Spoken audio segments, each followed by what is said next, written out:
ফিলিস্তিনের গাজা উপত্যকায় গত ২৪ ঘন্টায় ২৯ জন ফিলিস্তিনি নিহত হয়েছেন।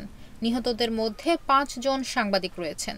গাজার স্বাস্থ্য মন্ত্রণালয় এ তথ্য নিশ্চিত করেছে বলে জানিয়েছে কাতার ভিত্তিক সংবাদ মাধ্যম আল জাজিরা। গাজার সরকারি সংবাদ মাধ্যম জানিয়েছে, গাজায় যুদ্ধ শুরু হওয়ার পর থেকে গত ৯ মাসে ইসরায়েলি হামলায় ১৫৮ জন সাংবাদিক নিহত হয়েছেন।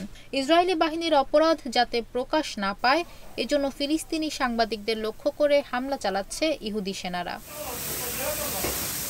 সাংবাদিকদের নিরাপত্তা নিয়ে কাজ করা মার্কিন সংস্থা international committee to protect journalist জানিয়েছে, তারা ১৯৯২ সাল থেকে বিশ্বজুড়ে সাংবাদিক হত্যার তথ্য নথিভুক্ত করে আসছে।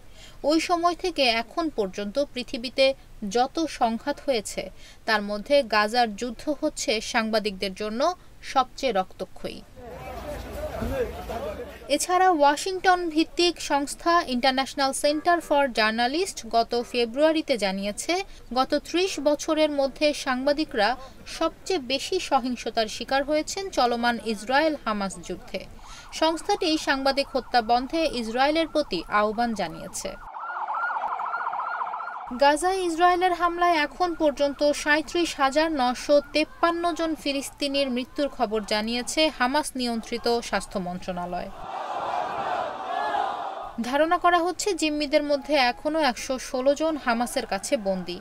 ইসরায়েলি কর্তৃপক্ষের ধারণা ৪২ জন জিম্মি এরই মধ্যে মারা গেছে, আর বাকিদের হয় ছেড়ে দেওয়া হয়েছে অথবা তাদের মরদেহ উদ্ধার হয়েছে।